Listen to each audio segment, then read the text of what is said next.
Hello students, लर्न24 academy में आपका स्वागत है। देखिए स्टूडेंट्स, यहाँ आप देख सकते हैं कि राजस्थान कर्मचारी चयन बोर्ड ने जो आपकी जूनियर अकाउंटेंट, जो कनिष्ठ लेखाकार एंड तहसील राजस्व लेखाकार की जो संयुक्त भर्ती है, उसके लिए नोटिफिकेशन जारी कर दिया गया है। आज क्या तारीख है? 20/6/2023। ठीक है, तो इसमें आप ये देख सकते हैं जो कनिष्ठ लेखाकार के पद हैं वो कितने हैं? 4,911 पोस्ट हैं। और तहसील राजस्व लेखाकार की पोस्ट कितनी है? 177 पोस्ट है। ठीक है, गैर अनुसूचित क्षेत्र में।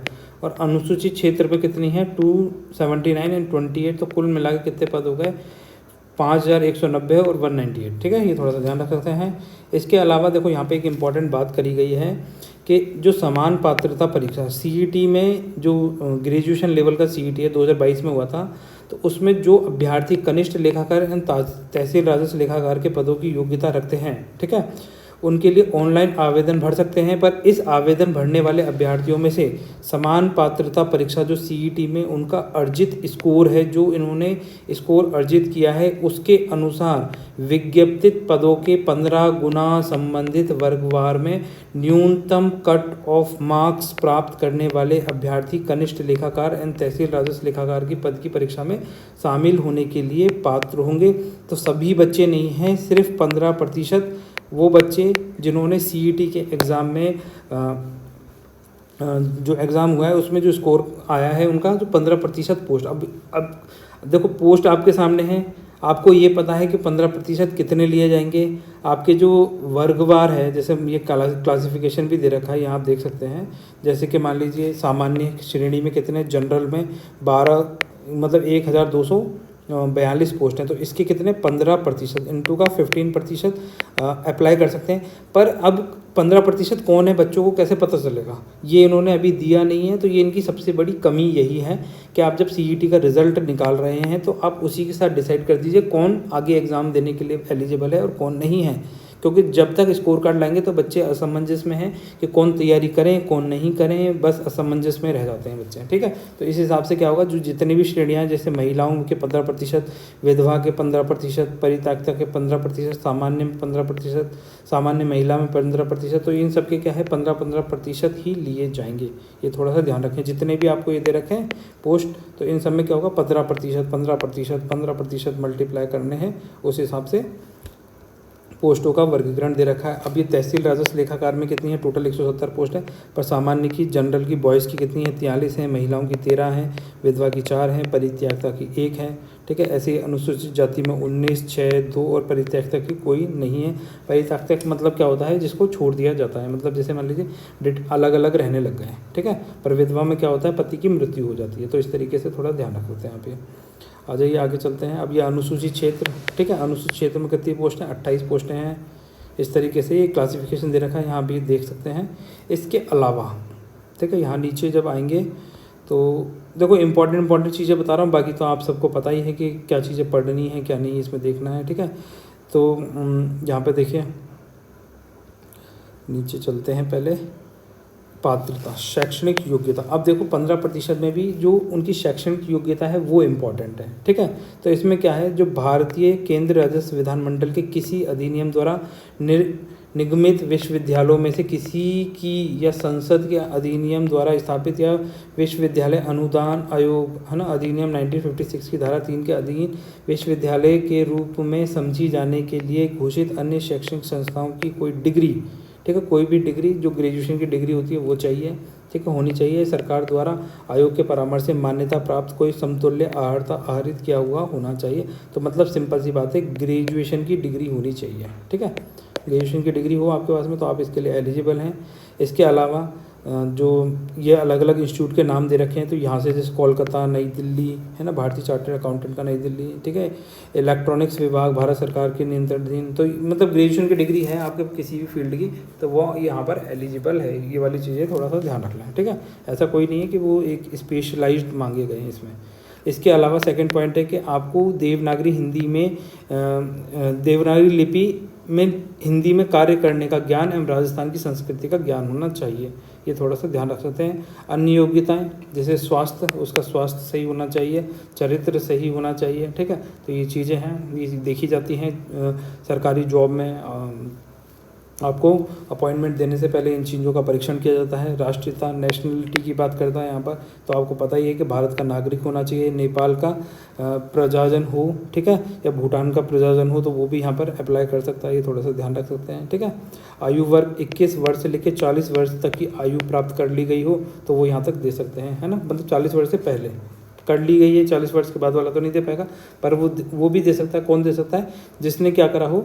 अभी यहाँ पर उससे पहले यहाँ देख लीजिए, तो हर कैटेगरी में क्या थोड़ी थोड़ी छूट दी गई होती है, पर मैक्सिमम क्या है 40 साल उम्र है, तो 40 साल तक आप यहाँ पर आवेदन कर सकते हैं, ये थोड़ा सा ध्यान रखें। और the person who was within the age limit of 31/12/2020 से लेकर shall be deemed to be within the age limit of 31/12/2024, ठीक है। अगर किसी बंदे की एज 31/12/2020 को 40 वर्ष हो गई है मान लीजिए, तो वो 31/12/2024 तक एलिजिबल है, वो एग्ज़ाम फॉर्म भरने के लिए उनको छूट दी गई है, ये थोड़ा सा ध्यान रखना है, ठीक है। अधिकतम छूट में थोड़ी सी छूट दे रखी है 2024 तक। अगर कोई बंदा है वो एग्ज़ाम 2020 तक ही दे सकता था, 31/12/2020 तक, तो पर वो 31/12/2024 तक एग्ज़ाम देने के लिए उसको एलिजिबल माना गया यहाँ पर, ये थोड़ा सा ध्यान रखना है। अब देखिए इसमें जो वेतन है, आपकी जो सैलरी है वो कौन सा L10 में आती है, L10, ये थोड़ा ध्यान रख सकते हैं, ठीक है। और पेंशन कौन सी? नए भर्ती नियुक्त होने वाले कर्मचारियों के लिए राज्य सरकार द्वारा निम्नानुसार देय पेंशन योजना लागू होगी। और विवाहित पंजीयन है ना, अगर विवाहित है तो उसके बारे में भी यहाँ पे मेंशन करना होगा, ठीक है। बाकी ये सारी चीज़ें आपको पता ही है कि क्या चीज़ों का ध्यान रखना है क्या नहीं है। नियुक्ति की योग्यता यहाँ बता रखी है, तो इनको भी आप एक बार देख लेना, ठीक है। आ जाइए आगे चलते हैं सिलेबस पे। आगे क्या है सिलेबस देखते हैं। और देखो, कनिष्ठ लेखाकार एंड तहसील राजस्व लेखाकार के पदों की भर्ती हेतु परीक्षा की स्कीम पाठ्यक्रम के निम्नानुसार, ठीक है। तो इसके जो भाग 1 और भाग 2 है उसमें ये दे रखा है। आ जाइए परीक्षा की स्कीम समझते हैं। देखिए भाग 1 आपको पहले ही पता है कि भाग 1 में हिंदी होगी, इंग्लिश होगा, ठीक है। सामान्य ज्ञान में राजस्थान के संदर्भ में सामान्य ज्ञान पूछा जाएगा। सामान्य विज्ञान है मतलब जनरल साइंस की बात कर रहा है ये आपसे। गणित मतलब मैथ्स, कंप्यूटर के मूल सिद्धांत। तो देखिए कंप्यूटर जो हमने CET के लिए पढ़ाया था वो सेम टू सेम कंप्यूटर आपको यहाँ पे पढ़ना है। आप हमारे चैनल की प्लेलिस्ट में जा सकते हैं, तो वहाँ पर आपको कंप्यूटर इन डेप्थ मिलेगा, तो आप इसको देख लीजिए। इसमें से आपके 25 में से 25 क्वेश्चन कवर होंगे, ठीक है। तो जो भी और टॉपिक्स रह गए होंगे वो आपको और कवर करा दिए जाएंगे। हालांकि 80 से 90% आपको कंप्यूटर का कोर्स तो हमारा उस चैनल पर मिल जाएगा यहाँ पर इसका, ठीक है। कनिष्ठ लेखाकार एंड तहसील राजस्व लेखाकार का। तो ये जो पेपर होगा आपका 2.5 घंटे का होगा। पहले ये 3-3 घंटे के पेपर थे, अब इनका ड्यूरेशन घटा के कितना कर दिया गया, 2.5 घंटे कर दिया गया। तो 2.5 घंटे में आपको ये वाले इतने क्वेश्चंस करने हैं, 150 क्वेश्चन करने हैं, ठीक है। जो 25-25 मार्क्स के क्वेश्चन पूछे जाएंगे सभी सेक्शनों में से, और हर क्वेश्चन के कितने हैं 3 मार्क्स हैं, मल्टीप्लाई 3 करेंगे 25 दिया कितना हो जाता है 75 हो जाता है। तो ऐसे थोड़ा ध्यान रख सकते हैं। आपका पहला पेपर 450 मार्क्स का होगा और दूसरा पेपर भी 450 मार्क्स का होगा, ठीक है। 150 प्रश्न पहले भाग में आएंगे और 150 ही प्रश्न सेकेंड भाग के अंदर आएंगे, ठीक है। अब जो दूसरा भाग है उसमें बही खाता, बुक कीपिंग एंड लेखाकर्म, जो कितने 75 मार्क्स का पूछा जाएगा आपसे, ठीक है। 25 क्वेश्चन होंगे, 75 मार्क्स के आपसे पूछे जाएंगे। व्यवसाय पद्धति है ना, बिजनेस मेथड, जो 25 क्वेश्चन होंगे, 75 मार्क्स का होगा। ये भी लेखा परीक्षक ऑडिट की बात कर रही है परीक्षा की, ठीक है। 25 क्वेश्चन होंगे, 75 मार्क्स का होगा। भारतीय अर्थशास्त्र है ना, इंडियन इकोनॉमिक्स के क्वेश्चन पूछे जाएंगे यहाँ से आपके।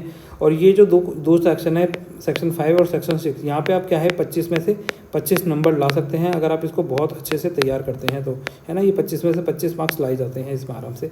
तो 25 ये हो गया। अब देखिए इसमें क्या है, राजस्थान सर्विस नियम बता रखे हैं, है ना, सर्विस रूल्स बता रखे हैं, जो ये आपको ये पढ़ने हैं, पूरे नहीं पढ़ने, जो यहाँ दे रखे हैं वो पढ़ने हैं। जब राजस्थान सर्विस, जैसे यहाँ पे लिखा हुआ Rajasthan civil service joining time rules 1981 से पढ़ने हैं आपको।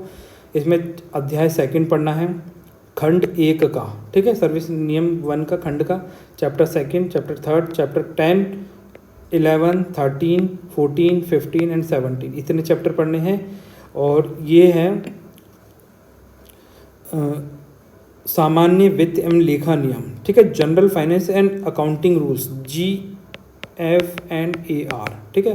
ये GF&AR है, तो ये आपको पूरा का पूरा पढ़ना है, जिसके अंदर अध्याय 1, 2, 3, 4, 5, 6 और यहाँ पर 7 और 8, मतलब 7 नहीं, सॉरी, ये 14 और ये हो गया 17, ठीक है। 14 और 17, 6 के बाद में 14 और 17 चैप्टर पढ़ना है। तो ये हमारे चैनल पर आपको पढ़ाया जा रहा है, तो ये आप थोड़ा सा ध्यान रख सकते हैं, ठीक है। आ जाइए इसके अलावा तो क्या है, इसके अलावा इन डेप्थ बताया गया है कि देखो यहाँ पर क्या है, there shall be a single stage examination. तो ये जो आपका एग्ज़ाम होगा सिंगल स्टेज में होगा, एक ही दिन में हो जाएंगे दोनों पेपर, ठीक है। तो ये थोड़ा सा ध्यान रखें। Maximum marks and negative marks की बात करी गई है। तो maximum marks of the paper 1 and paper 2 450 होगा and every correct mark question के 3 मार्क्स मिलेंगे, और अगर आपने गलत किया है तो 1 मार्क्स विल बी डिडक्टेड, है ना। तो 1/3 क्या होगी, नेगेटिव मार्किंग होगी, ये थोड़ा सा ध्यान रखना है, ठीक है। 1/3 क्या होगी, नेगेटिव मार्किंग है यहाँ पर। क्वालिफाइंग मार्क्स, ठीक है। क्वालिफाइंग मार्क्स कितने हैं, 35% इन पेपर 1 एंड पेपर 2। मिनिमम कितने हैं, जैसे फर्स्ट पेपर है आपका, फर्स्ट पेपर है तो इसमें क्या है 35% मार्क्स चाहिए, और जैसे सेकंड पेपर है इसमें भी आपको 35% मार्क्स चाहिए, परंतु क्या है दोनों में टोटल मिला के 40% मार्क्स होने चाहिए कम से कम, है ना। Each and 40 marks in aggregate, 40% marks in aggregate. तो यहाँ पर अगर जैसे मान लीजिए आपके फर्स्ट पेपर में 35% मार्क्स आते हैं और सेकंड पेपर में 35% मार्क्स आते हैं, तो क्या आप पास माने जाएंगे, नहीं, तब आप फेल हो जाएंगे, है ना। तो आपको क्या करना है, 35% का मतलब यह है कि अगर यहाँ पर मान लीजिए आपके 40% से कम आ रहे हैं तो उतने ही एक्स्ट्रा सेकंड पेपर में आने चाहिए। तो एग्रीगेट जब इन दोनों को जोड़ा जाए तो ये कितना हो, 40% मार्क्स निकल के आए, ठीक है। अब देखो यहाँ पर क्या है, इन दोनों को जोड़ा जाए, 35 + 35 = कितना होगा, 70 / 2 करेंगे तो ये कितना आएगा, 35 ही आएगा। तो ये क्या है 40% नहीं बन रहा, इसलिए आप फेल हो जाएंगे, ठीक है। और यहाँ पे मान लीजिए आपके इसमें 35% आता है और इधर 45% मार्क्स मिलते हैं आपको, मान लीजिए, ठीक है। तो अब क्या होगा, 5 × 5 = 10 हो जाएगा, और यहाँ हासिल का 1 हो जाएगा, और ये 80 हो जाएगा, / 2 करेंगे तो ये कितने 40% मार्क्स मिलेगा। तो अगर एक पेपर में आपके 35% मार्क्स है तो दूसरे में आपके इतने 45% मार्क्स होने चाहिए।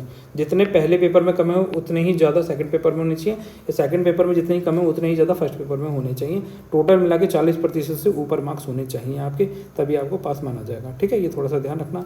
अब देखिए हिंदी का पाठ्यक्रम बता रखा है, हिंदी में क्या क्या पूछा जाएगा, संधि विच्छेद, सामासिक पदों की रचना एवं समास विग्रह, उपसर्ग, प्रत्यय, पर्यायवाची शब्द, विपरीतार्थक विलोम शब्द, अनेकार्थक शब्द, शब्द युग्म, संज्ञा शब्दों से विशेषण बनाना, शब्द शुद्धि, अशुद्ध शब्दों का शुद्धिकरण और शब्दगत अशुद्धि का कारण, वाक्य शुद्धि, है ना। यहाँ पे क्या है, शब्द शुद्धि पूछी जाएगी, कोई गलत शब्द दिया जाएगा उसको शुद्ध करके आपको बताना पड़ेगा, इसका शुद्ध उच्चारण ये है, ठीक है।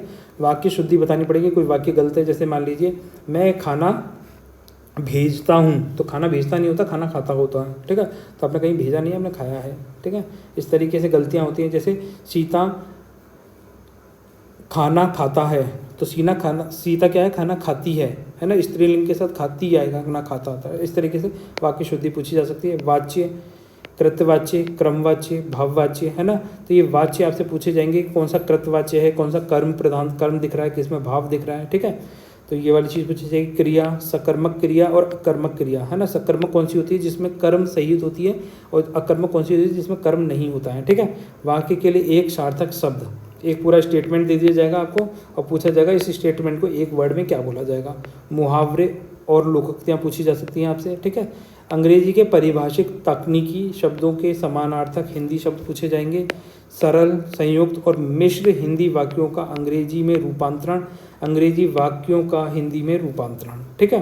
तो यहाँ पे क्या होगा, सरल, सिंपल, संयुक्त मतलब ज्वाइंट, और मिश्र मतलब मिक्सचर, है ना। कंबाइंड हिंदी वाक्यों का अंग्रेजी में क्या होता है, आपसे ट्रांसलेट कराया जा सकता है, या अंग्रेजी वाक्यों का हिंदी में ट्रांसलेशन कराया जाएगा।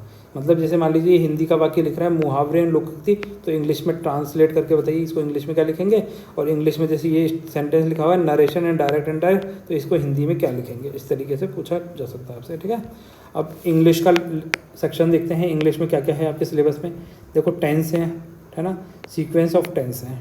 टेंस क्या होते हैं हिंदी में बताइए, क्या बोलते हैं टेंस को, है ना। और ये voice, active and passive, narration, direct and indirect, transformation of sentences, assertive to negative, है ना। सिंपल सेंटेंस से आपको नकारात्मक सेंटेंस में कन्वर्ट करना है। इंट्रोगेटिव मतलब प्रश्नवाचक, एक्सक्लेमेटरी मतलब एंड वाइस वर्सा, ठीक है। एक्सक्लेमेटरी होता है जैसे आपने बढ़ा चढ़ा के कोई वाक्य बता रहे हैं वो चीज़, ठीक है। Use of articles and determiners पूछे जा सकते हैं आपसे। आर्टिकल्स कौन से होते हैं, जैसे मतलब ए एन ये वाले, ठीक है। डिटरमिनर्स डिटरमाइन करके बताना, ठीक है। डिटरमिनर्स पूछे जा सकते हैं। Use of prepositions, translation of simple ordinary common sentence from Hindi to English and vice versa, ठीक है। Correction sentence including subject, verb, agreement, degree of adjective, connectivities, है ना, and words wrongly used, glossary of official technical term with their Hindi version, synonym, antonym, one word substitution, forming new word by using prefix and suffix. Prefix क्या होते हैं, जो आगे लगाए जाते हैं, सफिक्स क्या होते हैं, पीछे लगाए जाते हैं वर्ड के आगे, ठीक है। तो देखिए ये जो सिलेबस मैं आपको पूरा पढ़ रहा हूँ ना, तो ये आप इसको आज सुन लीजिए, क्योंकि आपको अगर एग्जाम दे रहे हैं तो आपको पता होना चाहिए। कई बार क्या होता है, हम सोचते हैं कि हम प्रिंट करा लेंगे, बाद में पढ़ लेंगे, अब बात कभी नहीं आता है। अभी मैं आपके सामने एक एक वर्ड पढ़ दे रहा हूँ, तो इसको एक बार पढ़िए, सोचिए कि अच्छा ये आपका सिलेबस का टॉपिक है, ठीक है। Confusable words, comprehension of given passage, knowledge of writing letter, official letter हो गया, डेमी ऑफिशियल हो गया, सर्कुलर्स हो गए, नोटिस हो गए, टेंडर्स हो गए, ठीक है। तो ये सब आपको पता होना चाहिए कि टेंडर्स क्या होते हैं, इनके फॉर्मेट किस तरीके से लिखे जाते हैं, इन्हीं में से क्वेश्चन पूछा जाएगा। अब देखिए ये जो 3.1 है ना, ये क्या है, आप पहले से पढ़ते आ रहे हैं, हिंदी इंग्लिश भी पढ़ रहे हैं, बहुत सारे बच्चे नहीं पढ़ रहे हैं, बहुत सारे पढ़ रहे हैं, परंतु क्या है 3.1 तो आप अगर राजस्थान की किसी भी प्रतियोगिता परीक्षा की तैयारी कर रहे हैं, अगर आपने CET पास किया है, तो आप इस वाले सेक्शन से तो अवेयर हैं कि आपने राजस्थान के संदर्भ में राजस्थान का इतिहास, कला, संस्कृति, साहित्य, परंपरा एंड विरासत पहले से पढ़ रखा होगा। तो राजस्थान का इतिहास की महत्वपूर्ण ऐतिहासिक घटनाएँ, प्रमुख राजवंश, उनकी प्रशासनिक एवं राजस्व व्यवस्था आपसे पूछी जाएगी। सामाजिक सांस्कृतिक मुद्दे, स्वतंत्रता आंदोलन, जन जागरण, राजनीतिक एकीकरण, स्थापत्य कला की प्रमुख विशेषताएं, किले एवं स्मारक, कलाएं, चित्रकलाएं, हस्तशिल्प, राजस्थानी साहित्य की महत्वपूर्ण कृतियां, क्षेत्रीय बोलियां, मेले, त्योहार, लोक संगीत एवं लोक नृत्य हो गया, राजस्थान संस्कृति, परंपरा एवं विरासत, राजस्थान के धार्मिक आंदोलन, संत एवं लोक देवता, महत्वपूर्ण पर्यटन स्थल, राजस्थान के प्रमुख व्यक्तित्व, ठीक है। तो ये थोड़ा सा वापस से आप रिवाइज करके जाइए, करंट के हिसाब से इनको देखिए। राजस्थान के प्रमुख व्यक्तित्व जो अभी रिसेंटली में जिनको अवार्ड्स मिल रहे हैं वो सारे पूछे जाएंगे। महत्वपूर्ण पर्यटन स्थल पूछे जाएंगे, जैसे यूनेस्को के अंदर कौन सा है, कौन सा नहीं है, ठीक है। संत लोक देवताओं से क्वेश्चन पूछे जाएंगे, धार्मिक आंदोलन पूछे जाएंगे। तो ये थोड़ा सा बार बार आप रिवाइज करिए इनको देखकर, ठीक है। अब देखिए सामान्य ज्ञान, सामान्य ज्ञान में क्या है, राजस्थान के संदर्भ में, राजस्थान के भूगोल में। तो जो सामान्य ज्ञान है 3.1 का 3.2 जो राजस्थान के सामान्य ज्ञान है इसी के अंदर है। ये तो हिस्ट्री का पार्ट हो गया, ठीक है, हिस्ट्री एंड कल्चर का। और ये राजस्थान की ज्योग्राफी का पार्ट हो गया, जिसमें फिजिकल फीचर्स है ना, भौतिक विशेषताएं पूछी गई हैं, मुख्य भौतिक विभाग पूछे गए हैं ना राजस्थान के। तो ये थोड़ा सा ध्यान रखना, मुख्य भौतिक विभाग आपको पता होने चाहिए, यहाँ से क्वेश्चन पूछा जा सकता है। राजस्थान के प्राकृतिक संसाधन है ना, नेचुरल रिसोर्सेज ऑफ राजस्थान पूछे जाएंगे। जलवायु, राजस्थान की क्लाइमेट किस तरीके का है, किसने कौन सा दिया है, कॉपर ने कौन सा दिया है, थॉर्नवेट ने कौन सा दिया है, ठीक है, ये थोड़ा सा आपको पता होना चाहिए। और प्राकृतिक वनस्पति, वन, वन्य जीव, जंतु एवं जैव विविधता है ना, बायोडाइवर्सिटी, राजस्थान में जो जैव विविधता मिलती है वो आपको बतानी है। प्रमुख सिंचाई परियोजनाएं, ठीक है, परियोजनाएं तो बहुत बार आप करवाई भी हैं, करंट सेक्शन से पूछे जाएंगे ये। आप रेगुलर बेसिस पे हमारा करंट देख सकते हैं, जहाँ से आपको राजस्थान के संदर्भ में ही करंट पढ़ाया जाता है। खान एवं खनिज संपदाएं, जनसंख्या, प्रमुख उद्योग विकास की संभावनाएं, ठीक है। तो जनसंख्या में क्या हो गई, पॉपुलेशन हो गई, ये थोड़ा सा ध्यान रखें।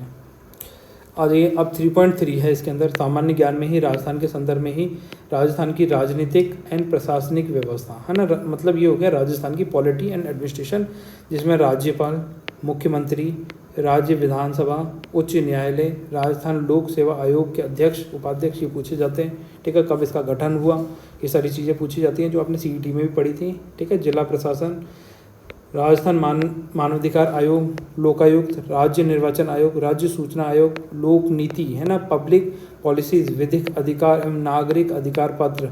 तो ये क्या है, हमने आपको शायद पढ़ा ही नहीं है ना, तो ये अब इस बार पढ़ा देंगे, लोक नीति, विधिक अधिकार और नागरिक अधिकार पत्र, ठीक है। एक्चुअली ये शायद मैंने उसमें पढ़ाए थे EORO वाले सेक्शन में, ठीक है। तो अब आपके लिए अलग से पढ़ा देंगे इनको।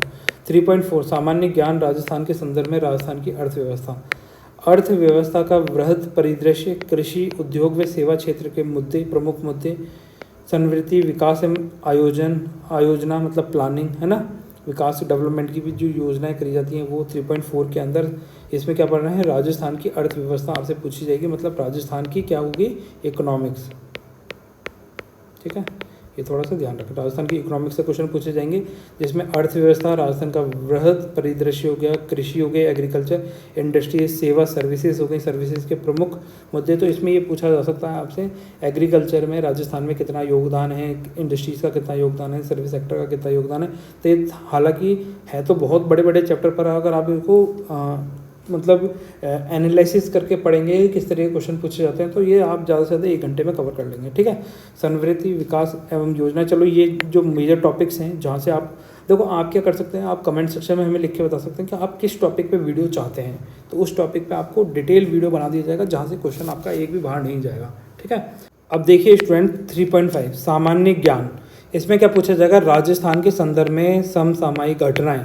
ठीक है, तो राजस्थान के संदर्भ में आपको सारी घटनाएं पता होनी चाहिए। करंट इवेंट्स जो हम कहाँ से कंप्लीट कर रहे हैं, हम राजस्थान सूजस ई बुलेटिन। ठीक है, तो राजस्थान का सूजस ई बुलेटिन है जिसमें राजस्थान से रिलेटेड सारी न्यूज़ कवर हम करवाते हैं। इसके साथ साथ आज से ही मतलब अब हम नेशनल प्लस इंटरनेशनल न्यूज़ भी आपको कंप्लीट कराएंगे, क्योंकि सिर्फ राजस्थान की खबरें नहीं पूछ रहा है, राजस्थान के साथ में नेशनल एंड इंटरनेशनल इवेंट्स भी आपसे रेगुलर बेसिस पर पूछे जा रहे हैं। तो इनको भी हमारा ऑब्जेक्टिव है कि करंट अफेयर्स जो आप हमसे पढ़ें तो वहाँ से आपका एक भी क्वेश्चन गलत ना हो। ठीक है, तो इसके लिए अब हम क्या करेंगे, नेशनल इंटरनेशनल न्यूज़ भी आपके लिए कवर करेंगे।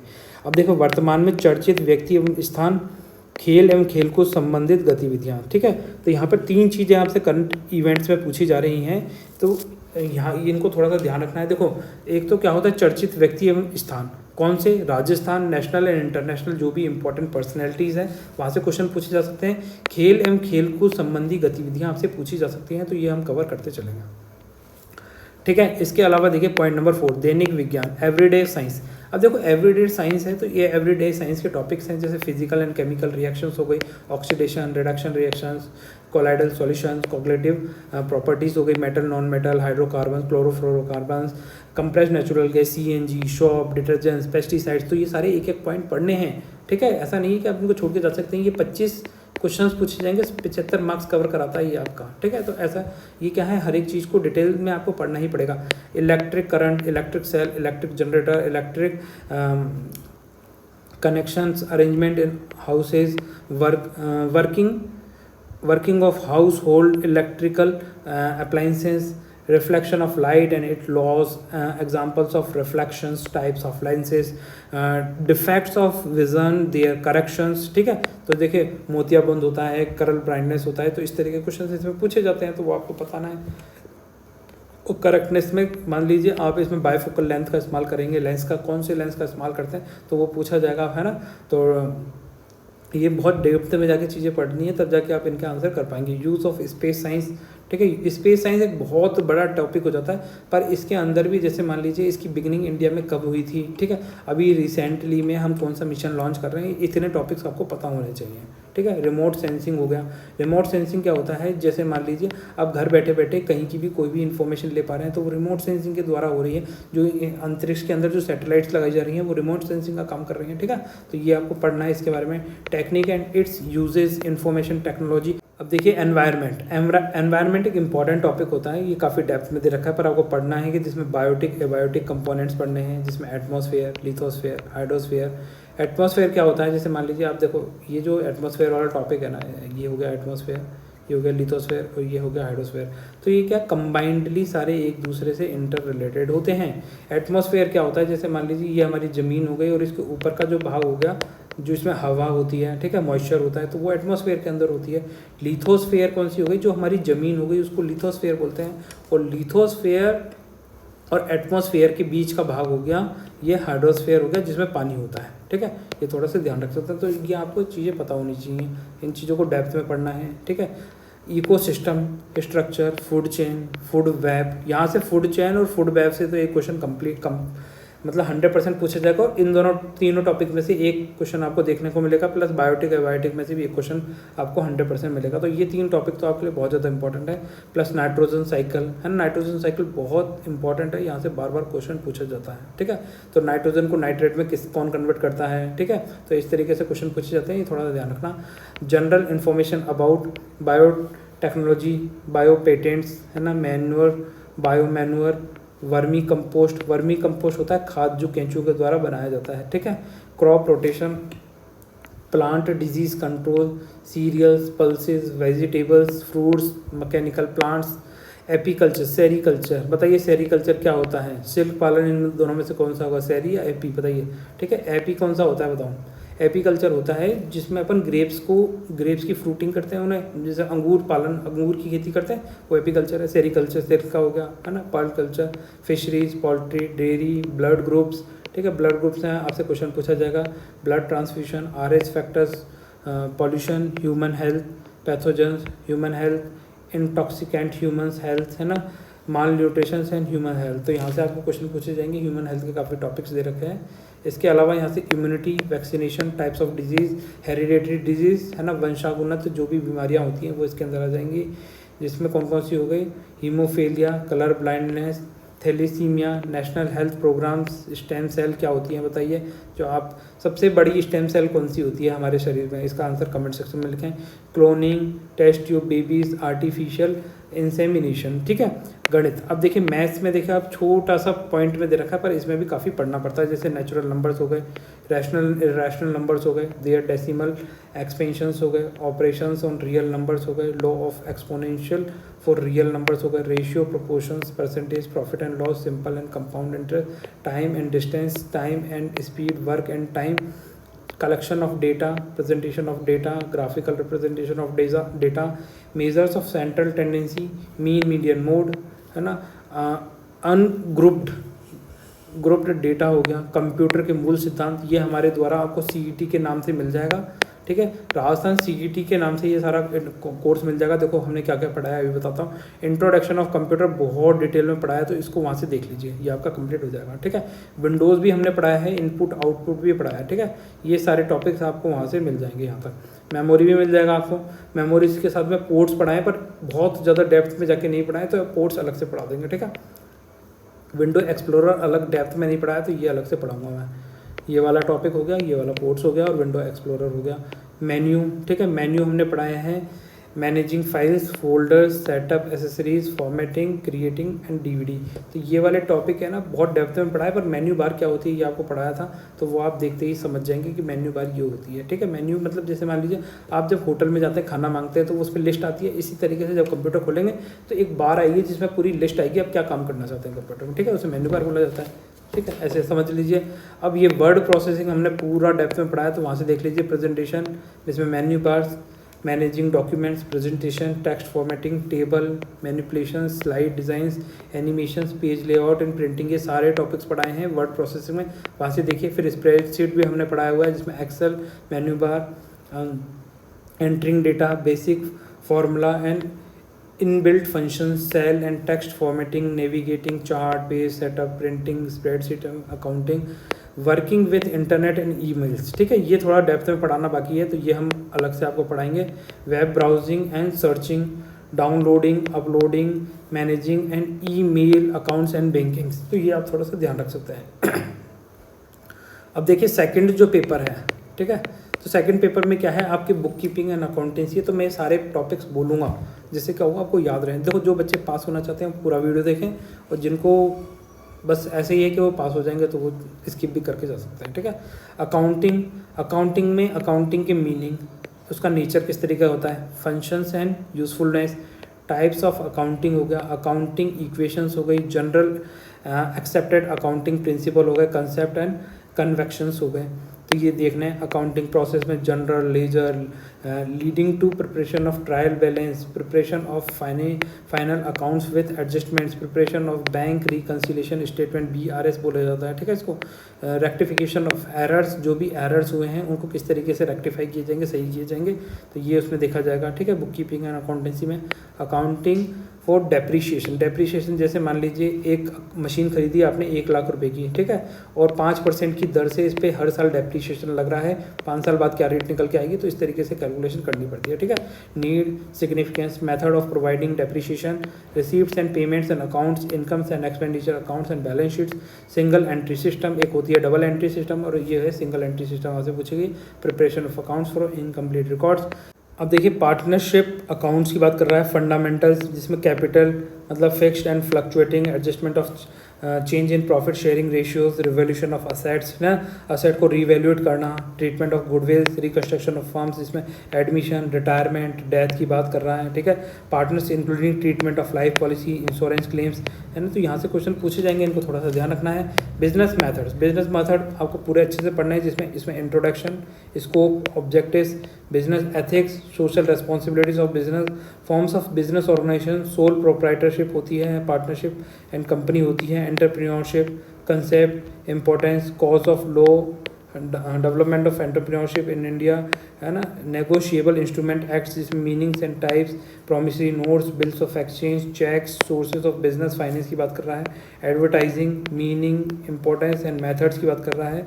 Consumer rights, protection against exploitation, human resource planning, recruitment, selection and training की बात कर रहा है। Communication process, barriers, suggestions to overcome barriers, ठीक है। ये सारी चीज़ें पूछी जाएंगी। डिसिप्लिन एंड कोऑर्डिनेशन ये आपको देखने हैं, ठीक है। आ जाइए यहाँ पर अब ऑडिटिंग। ऑडिटिंग में क्या होगा? Auditing meaning, objective, types of audit, planning, procedures, audit programmes, working papers, test, checking, routine checking क्या होते हैं इनके बारे में पूछा जाएगा। Vouching, concept, importance and procedures, जो वाउचिंग है उसका कंसेप्ट पूछा जाएगा, उसकी इंपॉर्टेंस, प्रोसीजर कैसे किया जाता है वाउचिंग। इंटरनल कंट्रोल से आपके क्वेश्चन पूछे जाएंगे। Valuation and verification of assets and liabilities, rights, duties, liabilities of companies, auditor पूछा जाएगा। Audit of government companies, audit reports and audit certificate, इन पे क्वेश्चन पूछे जाएंगे। अब यहाँ देखिए इंडियन इकोनॉमिक्स। इंडियन इकोनॉमिक्स में से आपसे पूछा जाएगा, जैसे इंडियन इकोनॉमिक्स है, features and problems. Indian economy की क्या फीचर्स हैं और क्या प्रॉब्लम्स हैं, बताइए। इंडियन इकोनॉमी मिक्स्ड इकोनॉमी है, सिंगल इकोनॉमी है, किस तरीके की इकोनॉमी है, इस तरह क्वेश्चन। इकोनॉमिक पॉलिसीज़ कौन बनाता है, इंडस्ट्रियल पॉलिसीज़ कौन फॉर्म करता है, मॉनेटरी पॉलिसीज़ किसके द्वारा बनाई जाती हैं, ठीक है। इस तरीके से क्वेश्चन पूछे जाते हैं। फिजिकल पॉलिसी ऑफ इंडिया, ठीक है। तो फिजिकल पॉलिसी ऑफ इंडिया क्या है, कितना इसका टारगेट है, ठीक है। FRBM एक्ट क्या है, तो इसमें इस तरीके से चीज़ें पूछी जाएंगी। Meaning, objectives, importance of economic planning in India. तो देखो इंपॉर्टेंस पूछी गई है इकोनॉमिक प्लानिंग करने की इंडिया में। तो पहले क्या था, प्लानिंग की जाती थी 5 ईयर्स के बेसिस पे, तो प्लान ईयर बोलते थे, है ना। 5 ईयर प्लान ईयर बोले जाते थे। अब क्या है, अब जो 5 ईयर प्लान थे उनको ख़त्म करके नीति आयोग बनाया गया। उसका मेजर काम क्या है, 3 साल का, 5 साल का और 15 साल का, इस तरीके से वो क्या करता है, प्लानिंग करता है, ठीक है। तो वो वाली चीज़ पूछी गई है। प्लानिंग कमीशन, नीति आयोग को, नीति आयोग के बारे में पूछ रहे हैं। तो इसका हेड कौन होता है ना, प्रधानमंत्री होते हैं। नीति आयोग का चेयरमैन कौन होता है, PM, प्रधानमंत्री होते हैं, ये थोड़ा ध्यान रखना, ठीक है। हेड जो होता है। पॉपुलेशन एक्सप्लोजन, ठीक है। इसके क्या कारण होते हैं, जो हमारे समाज में जो क्या बोलते हैं इसको, जनसंख्या वृद्धि के क्या कारण हैं, इफ़ेक्ट्स, रेमेडीज़, क्या निवारण है, इसके लिए किसी ने कोई कंसेप्ट दिया है तो वहाँ से वो पढ़ना है, ठीक है। Relation between the population and economic growth देखा जाएगा। Role and significance of agriculture in Indian economy, Indian economy में जो एग्रीकल्चर का क्या रोल है, क्या इसकी सिग्निफिकेंस है, ये देखनी है। सोर्सेज ऑफ एग्रीकल्चर फाइनेंस, ठीक है। एग्रीकल्चर फाइनेंस के क्या क्या सोर्स हैं, कहाँ से पैसा मिलता है। Recent trend in agriculture marketing, अभी हमने एग्रीकल्चर मार्केटिंग में क्या ट्रेंड देखा कि भैया ये वाला है कि ये वाला है, किस तरीके से एग्रीकल्चर बढ़ रही है कि घट रही है कि किस स्टैग्नेंट है ना, इस तरीके से पूछा जा सकता है। Industrial growth, prospect of India, inflation, ठीक है। इन्फ्लेशन के क्या कारण होते हैं, कॉजेज, इफेक्ट्स एंड रेमेडीज, ठीक है। इन्फ्लेशन के टाइप्स, स्टैग्फ्लेशन, है ना, इस तरीके से क्वेश्चन पूछे जा सकते हैं। पब्लिक सेक्टर इन इंडिया, ठीक है। इंडिया में पब्लिक सेक्टर का क्या रोल है, क्या प्रोग्रेस है, क्या प्रॉब्लम्स हैं, इम्पैक्ट ऑफ ग्लोबलाइजेशन, ठीक है। तो ये LPG रिफॉर्म्स कब इंट्रोड्यूस किए गए थे, 1991 के अंदर इनको इंट्रोड्यूस किया गया था। LPG बोला जाता है, लिबरलाइजेशन, प्राइवेटाइजेशन एंड ग्लोबलाइजेशन। इसमें पूछा गया है इम्पैक्ट ऑफ ग्लोबलाइजेशन, तो ये LPG में से G का क्या इम्पैक्ट है, and liberalisation on agriculture and industries, ये पूछा गया है, ठीक है। तो प्राइवेटाइजेशन नहीं पूछा, यहाँ पर L और G पूछा है, ठीक है। ये थोड़ा ध्यान रखें। Role of multinational corporation in Indian economy, ठीक है। जो MNCs होती हैं, बड़ी बड़ी कंपनी होती हैं, जैसे अमेजन हो गया, तो ये मल्टीनेशनल कॉरपोरेशन हो गया। तो इसमें इंडियन इकोनॉमी, इसका क्या रोल है, foreign trade, volume, composition and direction. तो विदेशों से किससे सबसे ज़्यादा हमारा वॉल्यूम में ट्रेड होता है, तो इस तरीके के क्वेश्चन पूछे जा सकते हैं। नेशनल इनकम का कंसेप्ट पूछा जाएगा कि भैया नेशनल इनकम को कैसे कैलकुलेट करेंगे। अगर जैसे मान लीजिए इनकम फ्रॉम अब्रॉड है तो उसको ऐड करेंगे, लेस करेंगे नेशनल इनकम की कैलकुलेशन करते हुए, है ना। तो सब्सिडीज़ का क्या करेंगे, डेप्रिसिएशन का क्या करेंगे, तो इन चीज़ों पर फोकस रखें, ऐसे सोच के याद करेंगे तो आपको बहुत ईजी लगेगा national income concept, computation method, ठीक है, किस तरीके से आप नेशनल इनकम को कैलकुलेट करेंगे, किस तरीके से डिस्ट्रीब्यूट करेंगे, ठीक है। तो अब जैसे मान लीजिए नेशनल इनकम क्या होती है with in the territory of India, ठीक है। इंडिया जैसे मान लीजिए मैं आपके सामने बनाता हूँ, जैसे ये हो गया हमारा इंडिया का नक्शा।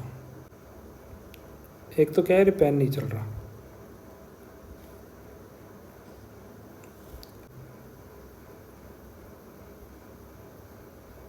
ठीक है। तो all the final goods produce with in the territory of India with in a year, ठीक है। तो एक साल के अंदर जितने भी फाइनल गुड्स का प्रोडक्शन हुआ है इंडिया के अंदर, वो सब नेशनल इनकम की कैलकुलेशन में काम आएगा। तो अपनी जो टेरिटरी है वो यहाँ तक मानी जाएगी या यहाँ तक मानी जाएगी, बताइए, ठीक है। तो क्या होता है, समुंदर में 12 नॉटिकल्स माइल्स, कितना, 12 नॉटिकल्स माइल्स तक कैलकुलेट किया जाती है टेरिटरी ऑफ इंडिया। ये थोड़ा ध्यान रखें, ठीक है। जब इंडिया को कैलकुलेट करेंगे तो हम सिर्फ इंडिया की जो लैंड बाउंड्री है वो कैलकुलेट नहीं करते, साथ में जो ओशियन में 12 नॉटिकल माइल्स तक इसको कैलकुलेट करते हैं। और 200 नॉटिकल्स माइल्स, 200 नॉटिकल्स माइल्स तक क्या होता है, स्पेशल इकोनॉमिक जोन होता है। यहाँ पर क्या होता है, आप क्या है एक्सप्लॉइटेशन कर सकते हैं, मतलब खुदाई वुदाई कर सकते हैं, और उसके बाद कोई दूसरे देश का भी बंदा आके यहाँ पे खुदाई कर सकता है। ये इंटरनेशनल बाउंड्री हो जाती है एक तरीके से, ठीक है। कि 200 नॉटिकल माइल्स के अंदर क्या कर सकते हैं आप, क्या है मतलब माइंस वो जो होती है ना, क्या बोलते हैं, मिनरल्स एंड एक्सप्लोरेशन, ठीक है, माइनिंग कर सकते हैं आप, इसके अंदर खुदाई कर सकते हैं। ये थोड़ा सा ध्यान रखना है। अब देखिए यहाँ पर इकोनॉमी ऑफ राजस्थान, ठीक है। यहाँ पे क्या है, इकोनॉमी ऑफ राजस्थान में बेसिक फीचर्स पूछे जाएंगे, टूरिज्म इन राजस्थान आपसे पूछा जा सकता है। इसके अलावा 5th पॉइंट है राजस्थान सर्विस रूल्स, जिसमें वॉल्यूम 1, वॉल्यूम 3 ये सारे चैप्टर्स हैं, तो ये देखने हैं। फिर 6th पॉइंट में है GF&ER, तो इसके अंदर पार्ट 1 चैप्टर 1, 2, 3, 4, 5, 6 एंड 14 एंड 17 ये देखना है, इसके अमेंडेड। तो ये आपके क्या है, ये सारा टॉपिक इस तरीके से कवर हो जाता है, ये आपके सारे रहेंगे। तो स्टूडेंट्स आप क्या कर सकते हैं, अगर आपको वीडियो पसंद आता है तो वीडियो को लाइक एंड शेयर करें, और आपसे जो जो क्वेश्चन पूछे गए हैं उनके आंसर कमेंट सेक्शन में आपको लिखने हैं, ठीक है। तो फिर मिलते हैं नेक्स्ट लेक्चर में, तब तक के लिए बाय, आप सब लोग खुश रहिए।